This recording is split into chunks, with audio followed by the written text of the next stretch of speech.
All right. So again, welcome everybody to the Digital Inclusion 101 webinar. We are so happy that you're here.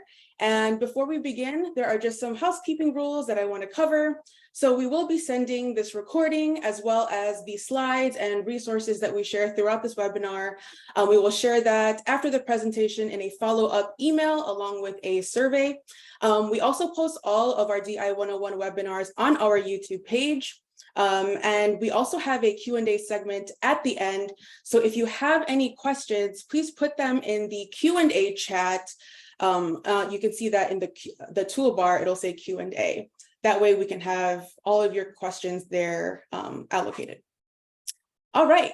So our agenda for today, we are going to start off by introducing who we are, who is NDIA, and then we'll jump into defining key terms.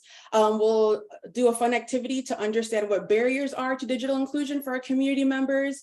We'll also talk about 3 key solutions, and then we'll dive into what the Digital Navigator program is, talk about digital inclusion coalitions, and share what are some exciting policy in the digital inclusion movement. After that, we'll have our Q&A after we talk about joining the NDIA community if you are not part of it already. And I will introduce myself. These are the presenters for today. I am Pamela Rosales, pronouns she, they, sha, and I am the Training and Community Engagement Manager based out in Kickapoo Land, Chicago, Illinois. I will pass it over to Lo to introduce themselves. Hey y'all, I'm Lo Smith. I'm a Senior Programs Manager here with NDIA. Pronouns are they, them, and I'm based in Piscataway, Conway Land, also known as Baltimore, Maryland. Handing it off to Valeria. Hi everyone, my name is Valeria. I'm a Policy Manager here at NDIA. I'm located in Los Angeles, and my pronouns are she, her, and they. Perfect. All right, so about NDIA. We are a national organization, nonprofit organization, and we advance digital equity by supporting community programs like yours and equipping policymakers to act. We are, again, a national organization, and we represent and serve over 1,300 U.S. affiliates, including 18 tribal entities and organizations in all 50 states, the District of Columbia, Puerto Rico, and the U.S. Virgin Islands for affordable broadband, access to devices, and digital skills training and support. Here at NDIA, we facilitate knowledge sharing forums like our monthly community call that we had last week. We also have working group meetings and our very popular and robust NDIA listserv. And after learning from our community, we draw major themes of what we heard, and then we align our advocacy efforts with that. And so speaking of our efforts, we provide a lot of free resources for all of you to aid and support you in your digital inclusion work. So if you scan that QR code with your camera, there will also be a link in the chat to share a link to this resource. We have all of the resource that we shared in this presentation kind of broken up into different categories, so you can reference it and it'll be a lot easier for you. All right. So jumping into definitions, we are going to talk about some key terms. Some of them are used interchangeably, but they all mean specific things. So the first one is digital equity, right? It's why we are doing the work that we do so that everybody in our community can get online and use the internet in the way that they want without having to worry about things like having an internet connection that is stable, having to worry about if they can afford next month's internet bill, or about their device, right? If they can use that device and it has the proper software or operating system to connect to the internet or use the programs that they need. And also if they have the skills for them to navigate the internet safely and in the way that they would like. Achieving digital equity can look like survivors being able to attend their virtual court hearings in a safe location. It also looks like kids finishing their homework in the safety of their own home without having to visit or stay late at places like Taco Bell or McDonald's. And also looks like parents being able to meet with their child's doctor virtually without having to take PTO or travel, especially with these gas prices right now, right? With digital equity comes power for all of our community members to engage and participate and change our society. So it looks like a single mom having the digital skills to start an online business. It also looks like a community member being able to study so they can pass their US citizenship test. And it also looks like people being able to come together online and organize around a community social issue. And this is why we do the work that we do. And I'm sure you've all seen an image similar to this of why digital equity and not equality. So on both pictures, left side representing equality, on the right is equity. They all have the same amount of resources, right? There's 6 books in both pictures, but as you can see on the equity side, they're allocated appropriately based on each individual's needs. And we can apply that into our digital inclusion work by learning the unique needs of our community members, right? And then adjusting appropriately, because providing a blanket solution might help some community members, but it might just end up not helping other people or giving them the same or having them end up with the same issues that they started with, right? So for example, what are those unique needs? Are there multilingual trainers or trainers that come from a shared lived experience as the community that they're serving? Is the location of the event or the program accessible for the community that you're trying to serve? For example, is it in location that they feel safe in? Is it in a location that they can easily access through public transportation? Did you also coordinate the date so that it doesn't conflict with a community's religious holiday or historical holiday, right? Also, learning about the community's history will give huge insight.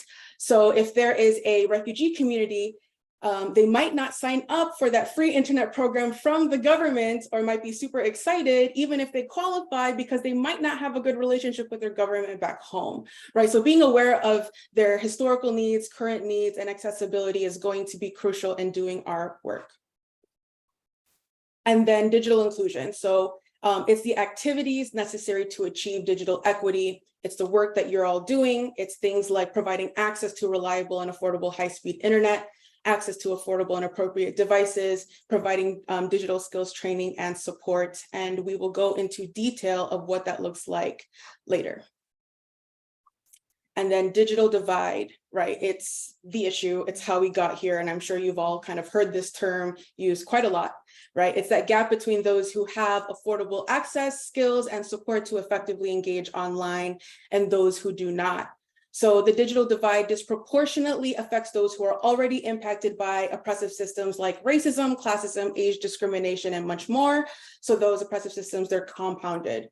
So the Census Project blog shared last week that the lack of broadband access in lower income communities was a big factor in the uneven 2020 census response throughout California.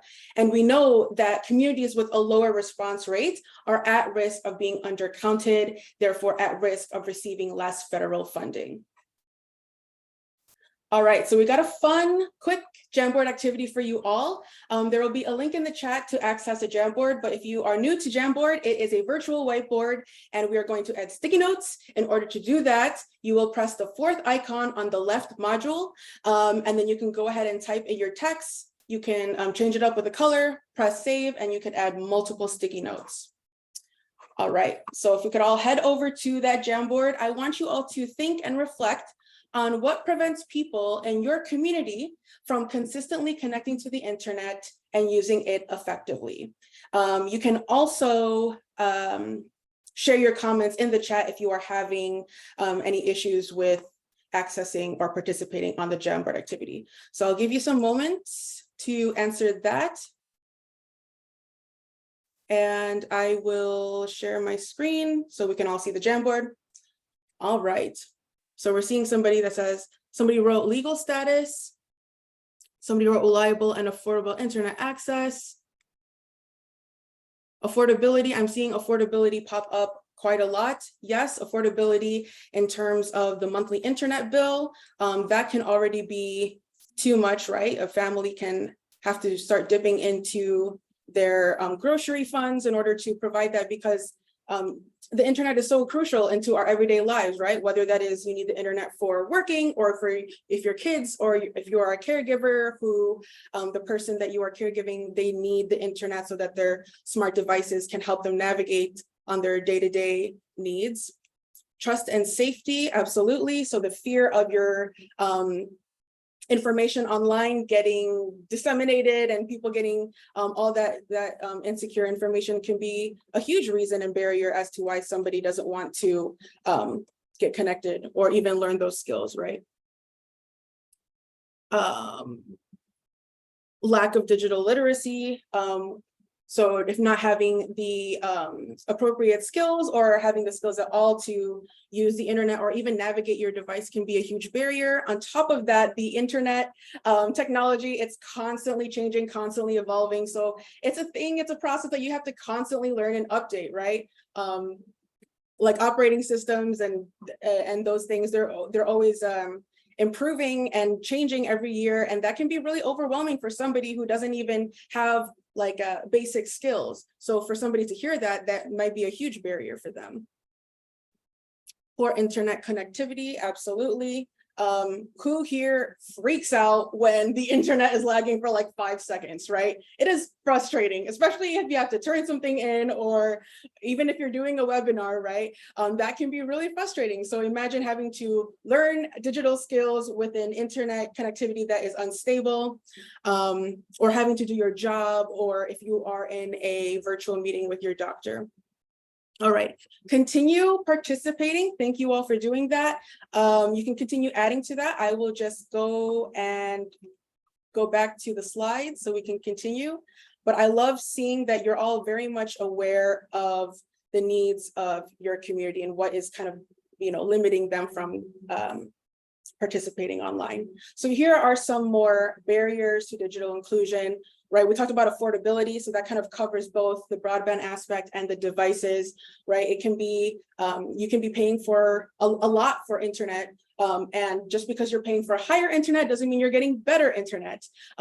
Talking about unreliable service there, if the weather's going out, or if you have your internet connection, it's based on the ISP that your landlord decides to partner with, and therefore at 12 o'clock, your connection is really difficult because everybody's on it during their lunchtime. We'll talk about digital redlining soon. With devices, if the software is outdated, then it almost becomes obsolete or a very expensive ornament, as I heard somebody say in a conference. If they don't have access to a device and they don't know that there are programs out there like the library or other digital inclusion programs that I'm sure you are all aware of that can provide a device if you attend a certain amount of class, or have a computer cafe, things like that, or the device not matching the needs of the user. And then same thing with digital skills. So if they have limited digital skills, the trainings aren't accessible, whether it's culturally, language-wise, or even physically. And also when it comes to bias, right? So some bias here is what is going to limit somebody from wanting to expand their digital skills. So assuming that because somebody is older or has limited English, or has a disability, that their digital skills aren't as good as somebody who is younger, who is or is also English speaking. There's a bias there, and those connections don't relate at all. Another bias is assuming someone's intelligence based on their digital skills, right? Digital skills, it's not an indicator of how smart somebody can be, in the same way that driving doesn't indicate intelligence. And I'm sure we've all seen that on the road, right? Another bias is assuming somebody's income based on the device that they have, right? Or even negating somebody's income struggles because they have internet connection or a device. So those type of societal biases can also impact and play into why somebody has those fears and shame, limiting them from learning digital skills. So digital redlining. It is discrimination by internet service providers in deployment, maintenance, and upgrade or delivery of services. So looking at this map, in 2017, NDIA, alongside Connect Your Community, conducted a mapping analysis of FCC's broadband availability in Cleveland, and we found that AT&T systemically discriminated against lower income Cleveland neighborhoods in its deployment and upgrade of their home internet. So the markup, they published a tremendous piece of investigative journalism on digital redlining and found that 15 cities that are historically redlined areas were disproportionately receiving slow internet speeds. And so digital redlining is actually one example of digital discrimination. So there are different types of discrimination that NDIA and Common Sense Media found. So one example would be digital discrimination in pricing. So for example, tier flattening, it's when an internet customer is charged the same rate for different levels of service. So this type of pricing structure, it leaves communities in lower income areas to pay for higher prices for slower internet service. And the connection I like to make is that you're paying first class tickets for an economy seat, and we don't like that, right? Another type of digital discrimination here is customer service practices. So treating people differently based on where they live or the type of service that they're subscribed to. The speed and reliability of services being different in one area or another. And here are just another examples of more types of digital discrimination. All right, so passing it over to Lo to talk about what the solutions are. Thank you. I love getting to talk about the solutions because while it got briefly depressing there as we thought about all of the ways in which there is digital inequity and digital exclusion, the good news is we get to already know what they are and jump right into them. So I'm going to start off with the first one at the top of the list, affordable and low-cost broadband. Then later we're going to hear about appropriate devices and digital skills trainings. Next slide, please. All right, our solution. One of our solutions is that affordable and low-cost broadband. When we say affordable and low cost, those are sort of two different terms that eventually mean the same thing. It's slightly more accessible for community members. When we say low cost, we can all agree that something is low cost when it's at a certain level, like free. And if it's affordable, it means that it's on a sliding scale of affordability. So it may be really great for some community members, but not for others. But it definitely indicates that it's slightly more accessible than something that is way too expensive. But what about broadband? Broadband, it's just the term for the transmission of that high-speed data, the big stuff over a high-speed internet connection. I think most of us are probably using broadband to view this webinar right now. Way back in 2015, and for those of us who have forgotten how time works due to the last 3 years being a little wild, some context for 2015, Bruno Mars had the #1 hit with Uptown Funk. So thinking back to those life experiences of Uptown Funk being new and on the radio, the FCC defined the minimum standard for broadband speed as 25 megabits per second for downloading and 3 megabits per second for uploading. I think a lot has changed. However, Uptown Funk is still a fantastic song. It's just not every 3 songs on the radio, but we definitely know that our lives have changed significantly since 2015. So we also understand that perhaps these speeds are no longer identifying what's actually appropriate for us within our communities. I'm sure most of us need slightly higher speeds just to be able to view Pamela telling us all this information. So let's talk about speeds with a quick trivia question. Next slide. I would like to know from all of y'all, what are the download speeds required if we were a family of 4, you, me, Valeria, and Pamela, we're a family now. We have 5 devices connected to the internet. 2 of us are working from home. The other 3 of you are having a great time. And we're streaming these videos in HD. I am already seeing in the chat that we are going hard on D100, 100. I'm going to give a little bit longer. See if anybody has any other dissenting opinions. All right, next slide. I will say this is the first time, and I think this actually indicates a change in the understanding of broadband now. This is the first time we've exclusively had the correct answer in the chat. Pamela, we might have to make these questions harder in the future because we've got to get some controversy going on when we're talking to our community members about this. So congratulations, y'all know your stuff. There's a comment in the chat that ISPs will tell you 200 for a family of 4 in their sales pitch. So some of y'all have really been listening to those sales pitches. Next slide. So broadband adoption is another term that we often hear being tossed around, and that's about daily access to the internet. But you really can't participate fully if you don't have the speeds and quality and capacity to do the stuff that you need to do. One of my favorite recommendations ever is that you should never marry someone unless you've seen them use a slow internet connection, because I think it really tells you about who that person is at a deep spiritual level. Do they freak out? Do they just sit quietly and wait? What is their reaction to a slow internet connection? But I think that also indicates that it brings out a lot in us when we are unable to get what we need to done. Also, if you don't have the digital skills necessary to participate online, you're absolutely being left behind and not utilizing the internet to your full needs. And if you don't have your own personal device with your secure network, then you're not able to fully adopt the internet the way you would like. Instead, you're an occasional user, you're popping in and out, and you're not able to really gain those skills in that practice. So these are some things that we really think about when we are encouraging folks to be able to build sort of sustainable digital inclusion practices to encourage broadband adoption. Another fascinating thing on our next slide is looking at the options of broadband and tribal sovereignty. So tribes owning and operating their own internet infrastructure by native nations, it really is part of sovereignty because it keeps power and data within tribal communities. It bolsters that economic power, and it's created some really fantastic models for how a community can support themselves holistically when it comes to getting connected and getting online. Next slide. We have some resources for y'all, especially the Affordable Connectivity Program. I know that this is going to pop up a little bit more in our policy discussion later, but we do have resources surrounding the Affordable Connectivity Program, which, as a reminder, is $30 off per month. It is a federal internet benefit. It is available to everyone who qualifies. We'll talk about qualifications a little bit later. Plus, we have a whole webinar on it too, so you can watch that as well. And on the next page, I also want to share another fantastic resource when it comes to free and low-cost internet.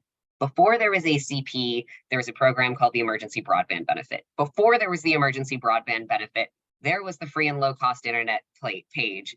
And that was exclusively just our attempt to try to connect folks to organizations that had plans that were going to be free or low cost with or without requirements. Now we have added in ACP so that you can help track down exactly what may be available in your neighborhood, in your region, in your area, how it works, and it's updated with regularity. So if you're ever looking for specifics on free and low-cost internet plans, here at NDIA, we do maintain a database of those. So those are just a few of our solutions that we're really working with for the affordable and low-cost broadband. And now let's hear about some more solutions from Pamela.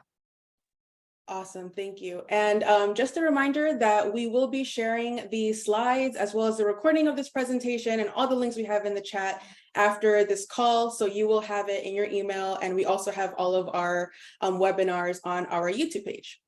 All right, so the next solution is appropriate and affordable devices. So each device has its strengths and weaknesses, and all of that depends on what our community members need, right? And so we want to make sure that if they are going to be putting their hard-earned money into a device, that it's matching what they actually need. Sometimes, you know, you think about a tablet and you think, oh, it's the best of both worlds, but you're putting a lot of money into it and you realize that, oh, it actually doesn't do the main thing I want from a device. And so it's important that when we have a device and we're looking at that in digital equity as a whole, that the device is crucial when it comes to being able to connect to the internet, because how else do you get online, right, other than using a device? So we're going to go over just some of the pros and cons of each device. There is a link in the chat about this PDF document called Expanding Device Availability from Broadband that we partnered with AARP as well as the Institute for Local Self-Reliance, and there is actually a much longer and more detailed chart talking about the pros and cons and what is the ideal user and ideal need for each device. All right, so mobile phones, they're really great because they are portable, they're small, right? It doesn't take a lot to charge them. They have a long battery life, but it does not replace a laptop. So if you are going to be working from home or taking classes online, having a device as only a smartphone is not going to be enough. Think about even just doing your day-to-day work only on your smartphone. It's going to be really difficult. If I did this entire webinar on my smartphone, it's going to look horrible. And I don't even know if it could actually happen. But if your main focus is using apps and light internet browsing, then the mobile phone is perfect for you or that community member. So tablets, they're great for binge watching Netflix or great for entertainment. They have a long battery life. There is accessibility with that touch screen. And also, it kind of does help you do things if you connect with like a Bluetooth keyboard. However, in order for you to make calls on it, you have to have a cellular plan. And I think that information is crucial for people who are thinking that, oh, if I get a tablet, then I don't need to have a smartphone or a laptop, right? And there are certain apps that don't work for a tablet. And then lastly, we've got the king, we've got the laptop, right? So if your community member is looking to work from home or they're remote learning, this is the device that they will most likely need. There is large storage files. However, it does have a shorter battery life, and affordability wise, out of the three, they are the most expensive. And also not all laptops are built equally, right? So if you have a Google Chromebook, it does serve a lot of needs. But if your community member needs certain softwares or programs in order to do their job or their internship, like it's not going to be compatible with Google Chrome. So for example, downloading like Microsoft Word or Excel, I don't believe you can do that with a Google Chromebook, or even other programs like Adobe Photoshop. So there are just some programs that might not be compatible with a certain device. So when looking at a person's needs, it's worth exploring what they're wanting out of the internet, what they're hoping to do, and then go from there. So one really awesome organization and an affiliate of NDIA is Tech Goes Home, and they provide digital skills trainings, computer and internet access to people most affected by the digital divide throughout the Eastern Massachusetts area. So each learner who completes their course earns a free Chromebook and 12 months of internet service. So 1 full year of free internet. And the picture on the right, it's their graduating class at a Women's Encouraging Empowerment. And I just love this picture so much because it just shows all of the benefits that having digital equity can bring to a community, right? It can bring financial independence. It creates an entirely new life for you, and connects you with your family members that you haven't connected with for a long time, or build the skills you need to start that online business, or get that degree, right? So there's so much cool work out there and other programs that do very similar work. And if you are a digital skills program, go ahead and introduce yourself in the chat. And then the NDIA resource that we have for you is the Startup Manual. So this is great for new digital inclusion programs, or honestly anyone that wants to kind of reevaluate and start something new. In there, we have information on how to build a long-term support for your digital inclusion program. There is also a digital skills training program checklist, as well as success stories and best practices from digital inclusion programs throughout the country. All right. And the last solution we're going to be focusing on, but it is not the only one, is digital skills training, which I do see from people who have registered. There's a lot of folks in here that do digital skills training, so that's really great. So if folks have access to reliable internet and the appropriate device, that missing piece there is having those digital skills, right? So the Essential Digital Skills Framework, it's a framework that we recommend when breaking down the building blocks of digital skills. So for example, it's important for folks to have some of the skills that is listed on there. So do they know how to turn on the device? Do they know what those controls are on their home screen? Do they know what each button on their device does? Do they know how to turn their phone silent, increase, decrease the volume, put their phone screen to sleep? Do they know how to get back to their home screen when they're navigating their phone? How do they know how to connect their device to a secure and safe Wi-Fi network? And then also connect to the internet and open a browser to find and use websites. So on that digital skills framework, which is shared on the chat, there's also other essential skills that we want. So that also includes making sure you have the skills to protect your internet safety. So for example, don't put your birthday as your password. 1, 2, 3, 4, 5, 6. Don't do that. You know what I mean? So you can find more tips there. And a great example of a digital inclusion program doing that is Digital Connect Initiative. So they're created by the Gila River Telecommunications, and they promote digital inclusion in the Gila River Indian community.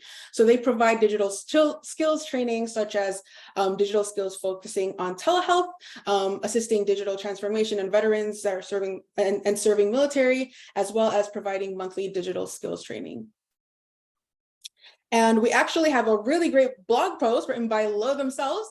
It's called Planning to Build a New Digital Skills Curriculum, Read This First. So this provides resources in developing a digital skills framework, as well as a really nice and easy list of free online digital skills programs. There's a chart there that indicates which one includes multilingual programs, what are their special features, and if they provide facilitator support. So all of that is free on that blog post. So definitely check that out.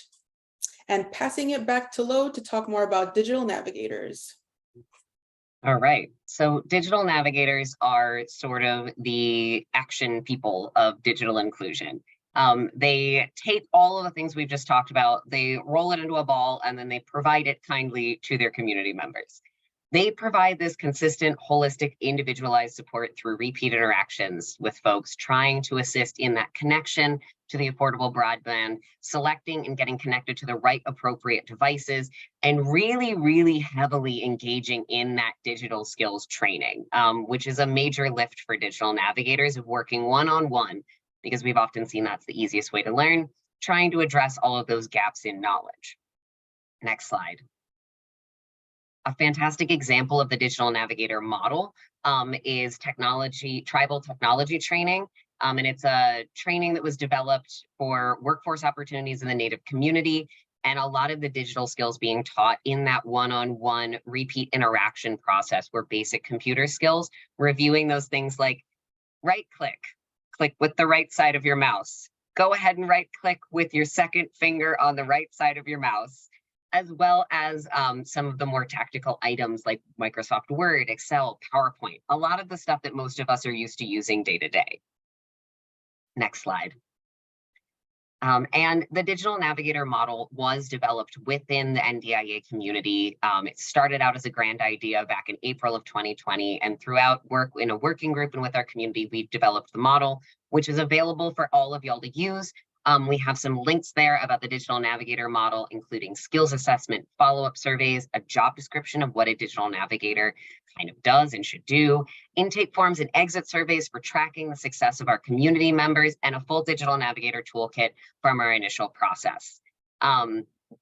We also have some panels as well linked there, the Digital Navigators panel from our Net Inclusion, which is our conference, in 2022, where we had a number of digital navigators really talking about what do you do if you want to develop a digital navigator program in your community? How do you get started?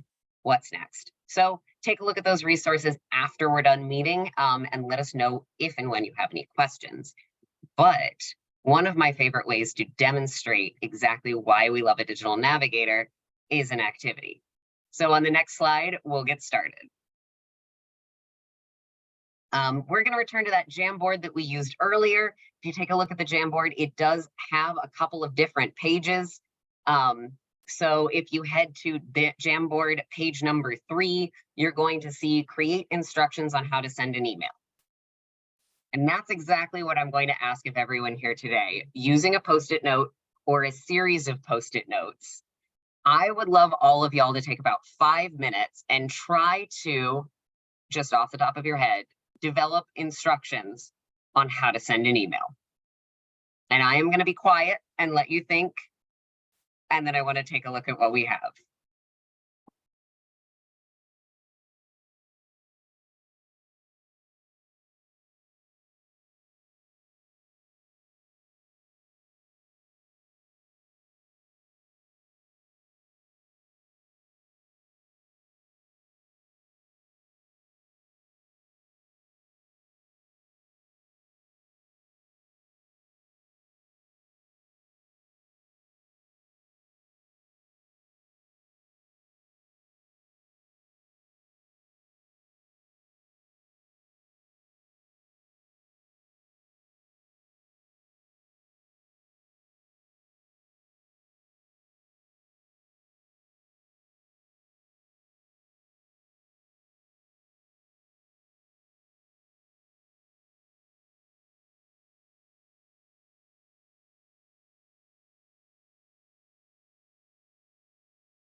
I'm going to stay quiet for another minute or two, and then I would love to hear about the process that you went through trying to figure out how to write the instructions on how to write an email.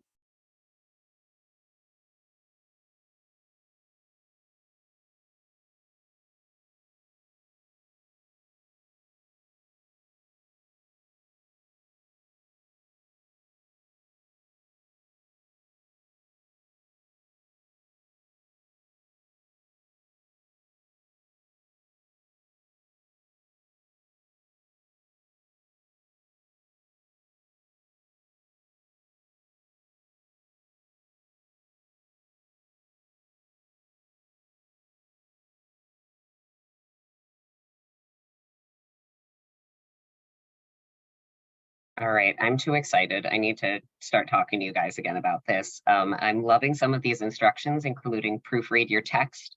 Knowing that my director is on here, she would love me to proofread more of my emails before I send them. Sorry for the typos, y'all. I get excited. Would anybody like to unmute or type in the chat or both and just share a little bit of their thought process and experience on just how this went for you?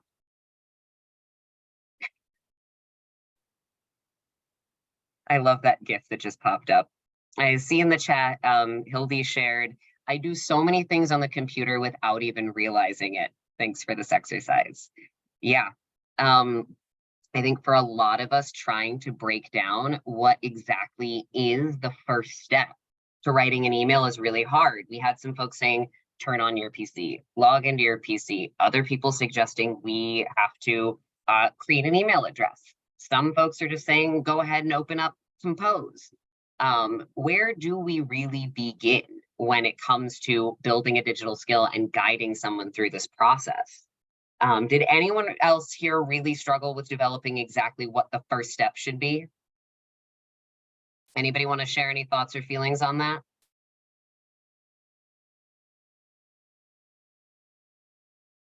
You can also tell I used to be a teacher with my refusal to just let anybody get a pass on not sharing out. It's all right. Oh yeah, Tony, tell us.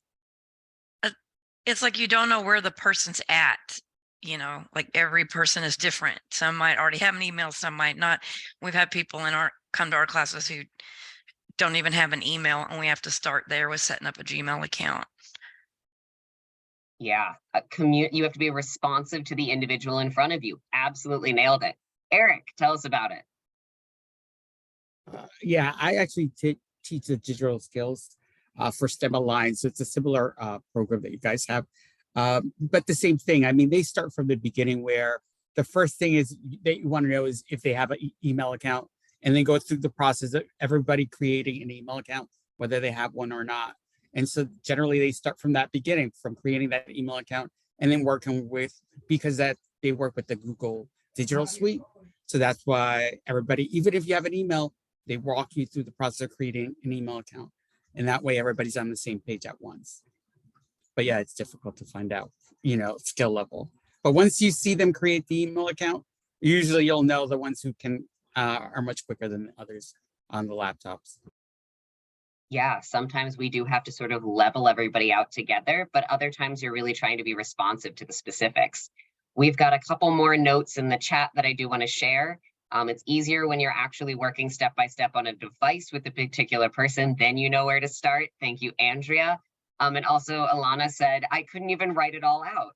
Yes, I recently learned how to drive, as Pamela uses driving as a great example to digital skills. And there are so many things that you can ask that direct question of what do I do at this point? How many of us just know how to parallel park? Could you describe the exact steps to parallel parking? It's just like writing an email. Usually your body and your brain work together to do what you need to. And most of your sort of like a direct processing is engaging in what's next. What do I want to say? Where am I going? So a lot of our digital navigator work is figuring out how to work individually, break down those steps, and meet our community members where they are. But I think that wraps up my time. Thank you so much for joining me for this activity. And if you do want to learn a little bit more about breaking down all of the pieces of writing an email, I'm happy to share some more resources with you. Awesome. Thanks so much, Lo. I hope y'all enjoyed that activity. It's a really fun one when I tried it out. There's a lot of assumptions that I realized that I have, and it seems like y'all have thought about that thoroughly for your community members.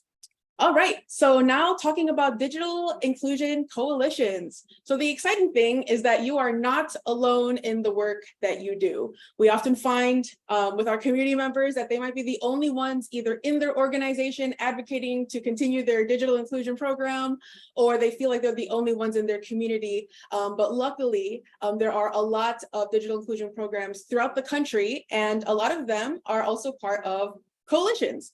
So the role of coalitions and the benefit that they bring is that coalition members and the community come together and they raise awareness about digital inclusion issues in their community. They also create a safe space for members to network with stakeholders and collaborate on data collection, as well as hold joint events. So the image on the right are coalitions that have registered themselves with NDIA. So as you can see, there are statewide coalitions, and then there's also local coalitions with that circle. So if you see one in your state and you haven't been connected with them, check them out, or you can reach out to us and we can connect you with them as well. And getting involved with coalitions is really crucial so that people can understand the work that you're doing and the issues that you're seeing that community members are experiencing, because you all are doing the work on the ground, and people need to hear those stories, right? They can also be a great influence, or at least communicate with those who are developing the state digital equity plans, when it comes to sharing the stories that you're experiencing and hearing from community members. So being part of those digital inclusion coalitions is really crucial. One example of that is the Bronx Digital Equity Coalition. So this was created during the beginning of the pandemic, and they partnered with other organizations in the Bronx, and the Bronx Digital Equity Coalition distributed over 2,000 Chromebooks and Wi-Fi hotspots to students at the beginning of the pandemic. So this is just an example of the great work that coalitions have when it comes to partnering with other digital inclusion programs in their community and then serving them. And one great resource that we have is a Digital Inclusion Coalition Guidebook. So in it provides in-depth view of successful models across multiple coalitions throughout the country. So it'll teach you how coalitions are formed and how they're structured, what are some key successful stories and takeaways, as well as how coalitions adapt over time. So the image on the right is just a sneak peek. So if you want all of that juicy coalition info, you can go ahead and visit that. We'll put that in the chat. All right, so next up we have policy. So I'm passing it over to Valet. Thank you, Pamela. Hi, everyone. So I'm super excited to share some policy updates and information with all of you today. So if we could go to, oh, perfect. So first, we're going to start with the Infrastructure Investment and Job Acts, also known as the Bipartisan Infrastructure Bill. So the Infrastructure Investment and Job Acts was passed back in November of 2021, and it granted funding to a bunch of various, very different infrastructure development things and programs. And the law allocated funding to things like airports and highways and bridges. There was an entire section that was set up for digital equity and broadband. And below you can see the major digital equity broadband components that the Infrastructure Investment and Job Acts shared with us. It is truly a very exciting time to be participating in digital equity and broadband efforts. With this, Congress has made a very significant effort to address multiple aspects of the digital divide. And first, I'm going to focus on the Digital Equity Act, which received $2.75 billion. And I'll get into how that funding was divided in just a few minutes. But this act recognizes that certain populations have historically been disadvantaged because of the digital divide. And it actively works to include people who are incarcerated, people who have lower income, people who are older adults or disabled, people with language barriers, people who live in rural areas, veterans, and so many people that are affected by the digital divide. The Digital Equity Act also recognizes that there will be unique barriers that need to be addressed, such as broadband availability, affordability, touching upon the lack of devices and digital skills, all of those activities are going to be supported with this Digital Equity Act funding. Then we have the Broadband Equity Access and Deployment Program, also referred to as the BEAD program, at $42.5 billion, which is a large chunk of money. And a lot of this is devoted to the infrastructure, supporting infrastructure that can deliver broadband to communities that do not have it at all, or communities that have very poor access. So that's where a large chunk of that money is going. And then we have the Affordable Connectivity Program, ACP, at $14.2 billion. This is a benefit that will help a lot of households have more affordable internet access through federal subsidies. Currently, we know there are 18.5 million enrolled households, but as Congress has recognized, there's still a large quantity of households that could participate, but there's a lack of awareness. So I will talk about that in a little bit. And then there's the Tribal Connectivity Program, a $2 billion program that was directed to tribal governments to be used for broadband deployment on tribal lands, as well as for telehealth, distance learning, broadband affordability, and digital inclusion.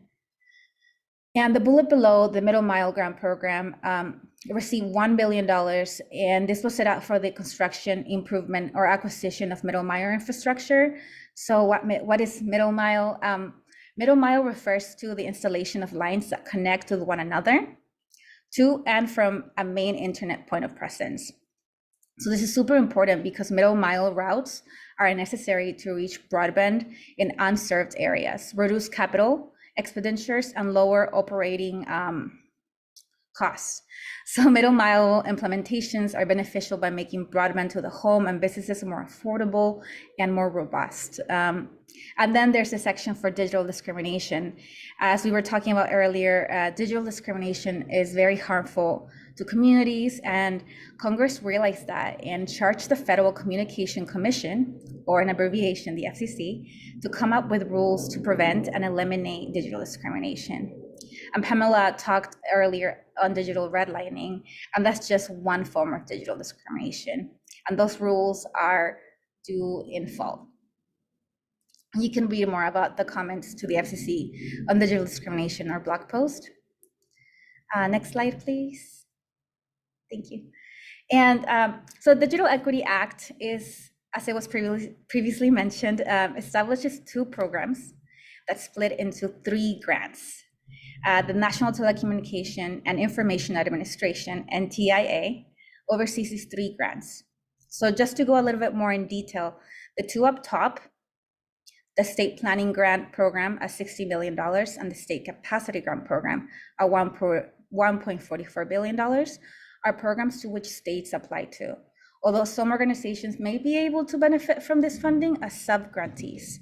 And the last one, the competitive grant, the $1.25 billion, is the actual program to which some of you may be able to apply to. The competitive grant will be open to various community organizations, like many of you, working on digital inclusion across the country. For more information, we're gonna have a link on the chat. Next slide, please. I'm trying to be fast because I know we're running out of time. So this is a better visual of the digital equity timeline. As you can see, states have already received their planning grant awards. And currently, states are in the process of writing their plans with the planning grant award with that money. They have 1 year to write their digital equity plans. And we expect states will submit all their plans by the end of this year. But very importantly and excitingly, states are required to allow 30 days for public comment on their plans before submitting their plans to NTIA, which means that all of you will have or should have the opportunity to give those applications and those reviews some feedback. Next slide, please. So one program that might be very beneficial to your community members is the Affordable Connectivity Program. Now, go to the next slide. Thank you. So here are what ACP can provide. Those who qualify for ACP can receive up to $30 a month in their internet bill, $75 for those who reside in tribal lands, and $100 off a device. And next slide. And in more detail of who qualifies. So households whose income are $200, 200%, I would do that, 200% or less than federal poverty guidelines, or who qualify for programs such as SNAP or WIC, Medicaid, Supplemental Security Income, Federal Public Housing Assistance, Veterans Pension and Survival Benefit, free and reduced lunch breakfast programs, and CEP, receive federal Pell Grants in the current award year, and those who participate in Lifeline, and households that participate in some tribal programs can actually qualify for ACP as well. Next slide, please. So this week is ACP Week of Action. We know that ACP funds are at risk of losing their funding by February 20th of 2024. So we encourage you to spread awareness and to reach out to your congressional reps and protect and refund ACP by sharing success stories you may have from your organizations. Next slide, please. Oh, so the Broadband Equity Access and Deployment BEAD program. Sorry, last one. It is essentially block grants to states for broadband deployment, broadband adoption, connecting anchor institutions in unserved and underserved areas. There are so many households that do not have access to broadband, and this program is set up to make that possible. As you may notice, the size of the program is historical at $42.45 billion, and with even though like the Infrastructure Investment Job Act is historical as well for the broadband, for digital equity and broadband, but BEAD is just outstanding, and it's a very exciting program. And for more information, you can look at the chat. And yes, thank you. And here's some of our NDIA resources to learn more of our current policies affecting our community. We will be sharing the links of these, not the chat, right? This is gonna go through the slides later. They're hyper. And that's it for me. Thank you, Pamela. No problem. Thank you so much, Valet. And again, if y'all have any questions, you could put it in the Q&A chat because that will be happening soon. Lastly, we would like to invite all of you to join our wonderful NDIA community. There is a lot of benefits for joining, and there are free options of joining. You can join as a friend, so that is an individual if you're working with a government, health, education, or a nonprofit, or you could also apply as an affiliate, so that would be your entire organization being affiliated with NDIA. And so some of the benefits of joining would be having access to our very popular NDIA listserv. Our listserv has over 3,000 digital inclusion practitioners and advocates doing similar work as you. And so you can go ahead and go there and ask the questions that you want to ask us, because then you have 3,000 digital inclusion advocates that can help share resources and answers, or even just share struggles that you're dealing with, right? There's a lot of free resources, research, data, and tools on there. We also have our monthly calls that happen every third Friday of the month. And then we also have monthly newsletters. So you get all of your NDIA goodies by joining.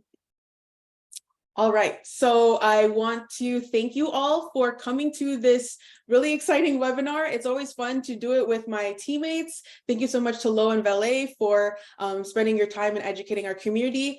We want to open it up for questions now. So we have 6 minutes, and there were some questions earlier, and Lo can start off by answering the first one that Ilana had asked, which is, does NDIA recognize the difference between digital skills and digital resiliency? So yes, we do recognize the difference between digital skills, which is sort of the spectrum of things that we can learn. I always believe all of us could improve our digital skills, even me, even Pamela, even though that's surprising, even Vale, all of us have a place that we could work on our digital skills, where digital resiliency is sort of a bit more of that capability of being able to address your own needs. I always think in digital skills, while we can all grow, most of us, and my best example are my friends here, Pamela and I and Vale probably would know how to be able to receive assistance on some of our particular digital skills needs. Where reaching that level of digital resiliency is having the skills to know where to look for things. I am going to share some of our comments that we shared to the Department of Labor, specifically surrounding digital resiliency and digital skills, in a link in the chat. And I want to keep us moving on to next questions. But as always, my email is listed here. You can always send me an email if that wasn't a clear answer.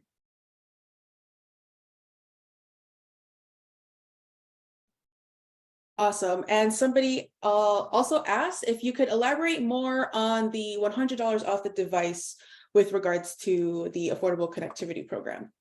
Sure, I'll take that one too. So within the Affordable Connectivity Program, there's an option for some of our ISPs to provide a device at $100 off. Generally, imagine it kind of like a copay with your insurance. The community member would pay between $10 and $50 for a discounted device through that internet service provider. You have to check to see if each internet service provider is engaging in this program. Some of them are, some of them aren't. And those devices could either be a tablet or a laptop. And within, I think, our low cost and free internet plans, there may be some indicators of whether or not they're participating, but it's also something you can easily ask a community representative when you're chatting with the ISP. And generally on their Affordable Connectivity Program pages, it will indicate whether or not they participate in the device program. Awesome. Thanks, Lo. Eric asks, do you have any information of grants helping someone interested in starting a nonprofit for digital literacy? Vale, do you have an answer for that? Actually don't, but we can get some information to them after the webinar. Yes, Eric, just go ahead and send Vale a email, and then we can provide you with more information on that. Her email is on the screen. Pamela, I can jump in. Oh, awesome. Amy, our policy director, y'all. So one, it's going to depend on where your nonprofit is located. So what part of the country, state, what state, territory, or municipality you're in. There may be some local resources now available to you from your state, your territory government, or your local municipality. I know some local governments were granting funds using their American Rescue Plan Act dollars to nonprofits to get started, those types of things. So first, look at those places. Second, look for philanthropic partners who might be interested in this in your area. This is also where getting plugged in with a coalition in your community could be helpful. Your coalition partners might know of resources to help you get started. And lastly, what I'll say, this is what's coming. So it's not quite here yet, but the Digital Equity Act funding is what's coming to help support organizations like yours. But of course, it's great to go ahead and try and get started now and define funding to get started so that once those funds come, you're even more prepared to apply and scale your resources. Perfect. Thank you so much, Amy. We've got 1 minute left. So if you have a question, you can put it in the Q&A. Hopefully it's not a hard hitter. And if not, feel free to continue to reach out to us. You have our emails, and we will share the recording as well as our slides and all of the links that we shared in the chat with you in a follow-up email. Again, you could also look at all of our webinars on our YouTube page. So thank you all for joining us. I hope you all have a great rest of the day, and I'll give you that 1 minute back. All right, take care. Bye.